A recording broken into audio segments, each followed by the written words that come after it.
নমস্কার, অ্যাস্ট্রোলজার অরূপ কুমার শাস্ত্রী। এই চ্যানেলটা অবশ্যই সাবস্ক্রাইব করবেন, লাইক করবেন এবং শেয়ার করবেন এবং বেল আইকনটা টিপে দেবেন যাতে সবাই দেখতে পারে আমার চ্যানেলটা এবং তার মাধ্যমে অনেক কিছু জানতে পারে অ্যাস্ট্রোলজি সম্পর্কে।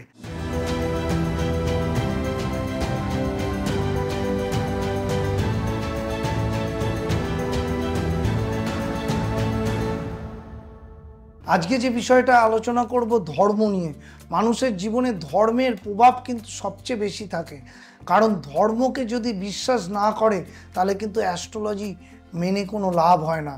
অ্যাস্ট্রোলজি এবং ধর্ম দুটো কিন্তু একই সাথে সনাতনভাবে চলছে। বেদের চক্ষু বলা হয় এই অ্যাস্ট্রোলজিকে, কারণ বেদে কিন্তু এই অ্যাস্ট্রোলজি নিয়েই আলোচনা করে এসছে এবং পরবর্তীকালেও এই অ্যাস্ট্রোলজি নিয়ে কিন্তু প্রচুর পড়াশোনা করানো হয়েছে। সুতরাং আপনাদের মাথায় রাখতে হবে ধর্ম এমন একটা জিনিস, সেই ধর্মকে নিয়ে কিন্তু আমাদের বেঁচে থাকতে হবে, কারণ প্রত্যেকটা রাশির অধিপতি দেবতা কিন্তু আলাদা আলাদা। যেমন আজকে বলবো মেষ রাশির ক্ষেত্রে, মেষ রাশি কোথা থেকে ধর্মের জায়গাটাকে নিয়ে আলোচনা করবে এবং কি নিয়ে ভাববেন। মেষ রাশির ক্ষেত্রে অবশ্যই হচ্ছে মঙ্গল অধিপতি, সুতরাং অবশ্যই বগলামুখীর আরাধনা করবেন।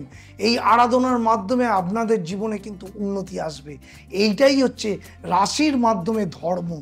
সুতরাং প্রত্যেকটা রাশির ক্ষেত্রে কিন্তু ধর্মের একটা প্রাধান্য আছে, কারণ তার রাশির অধিপতি হচ্ছে মানুষের মেন হচ্ছে জীবনের ভগবান। সুতরাং বিশ্ব রাশির ক্ষেত্রে হচ্ছে শুক্র, আপনাদের বলেছি এখানে হচ্ছে ত্রিপুরা সুন্দরীর আরাধনা করা উচিত। সুতরাং দেখতে পাচ্ছেন তো প্রত্যেকটা রাশির ক্ষেত্রে কিন্তু একটা ভগবানের প্রতিক্রিয়া আছে এবং তার প্রত্যেকটা দেবতা আছে।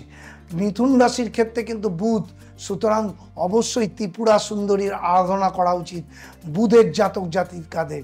কর্কট রাশির ক্ষেত্রে অবশ্যই চন্দ্র, মাতা কমলার আরাধনা করা উচিত। এগুলো কিন্তু মাথায় রাখা উচিত। আমরা যদি ইষ্ট দেবতাকে ভুলে যাই তাহলে কিন্তু চলবে না। এর সাথে সাথে মাথায় রাখতে হবে যারা দীক্ষা নিয়েছেন তারা কিন্তু গুরুমন্ত্র জপ করবেন, প্রতিদিন জপ করবেন। গুরুমন্ত্র জপ করা ভুলবেন না, এর একটা পাওয়ার আছে।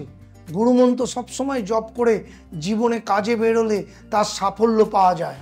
আর কলিযুগে মহামন্ত্র হরে কৃষ্ণ মহামন্ত্রও জপ করার চেষ্টা করবেন, কারণ হরে কৃষ্ণ কলিযুগের মহামন্ত্র বলা হয়, সেটাও জপ করবেন। তার সাথে আমি অধিপতি বলে দিচ্ছি কোন রাশির ক্ষেত্রে কোন দেবতা, সেই মন্ত্রটাও জপ করা উচিত।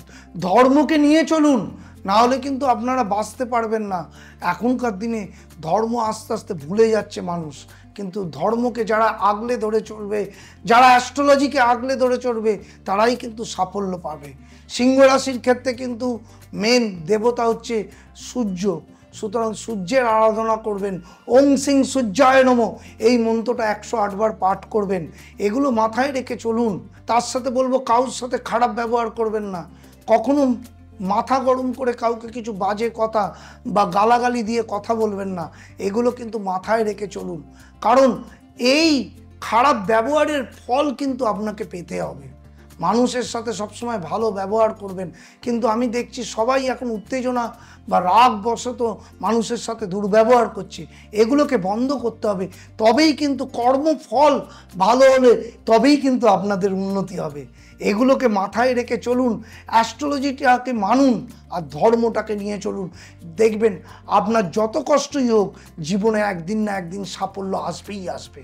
এরপরে বলবো কন্যা রাশির ক্ষেত্রে, কন্যা রাশির ক্ষেত্রে ত্রিপুরা সুন্দরীর পুজো করবেন। হ্যাঁ, তুলা রাশির ক্ষেত্রে সবসময় মাথায় রাখবেন শুক্র গ্রহ, সুতরাং এখানে কিন্তু মাতা ভুবনেশ্বরীর পুজো করবেন। এইগুলোকে মাথায় রাখবেন। ওং মা ভুবনেশ্বরী নমঃ এই মন্ত্রটা 108 বার পাঠ করবেন। বৃশ্চিক রাশির ক্ষেত্রে মঙ্গলকে প্রাধান্য দেবেন, বগলামুখীর পুজো করবেন। হ্যাঁ, এইগুলো মাথায় রাখুন, না হলে সাকসেস পাবেন না। বিশেষ করে মানুষের জীবনে যে যত ভালো মানুষ হয় তারাই কিন্তু সাকসেস পেয়েছে। আমি খুব উঁচু পদের লোকের সাথে মেলামেশা করেছি, তারা কিন্তু খুব অমায়িক মানুষ হয়, তবেই তারা সাকসেস পেয়েছে। তাদের ব্যবহার খুব ভালো হয়, তবেই তারা সাকসেস পেয়েছে এবং তারা ধর্মকে এবং ভগবানকে মেনে চলেছে, তাই জন্যে তাদের সাকসেস লেভেল এতটাই ওপরে।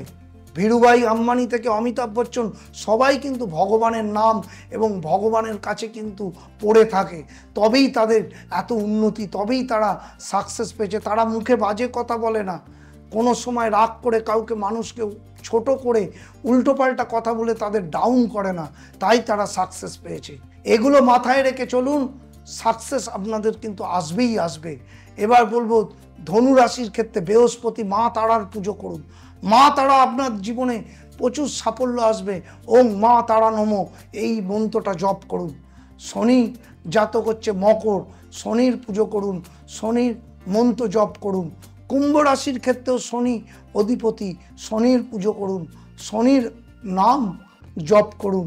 এবং মীন রাশির ক্ষেত্রে অবশ্যই বৃহস্পতি, মা তারার পুজো করুন। প্রত্যেকটা রাশির দেবতাগুলোর নাম বলে দিলাম, সেই অনুযায়ী পুজো করুন, সাকসেস আপনাদের আসবেই আসবে। আমার চ্যানেলটা অবশ্যই সাবস্ক্রাইব, লাইক অ্যান্ড শেয়ার এবং বেল আইকন টিপে দিন, যাতে আপনারা দেখে জ্যোতিষ সম্পর্কে অনেক কিছু জানতে পারেন। আজ এই পর্যন্তই রাখলাম, নমস্কার।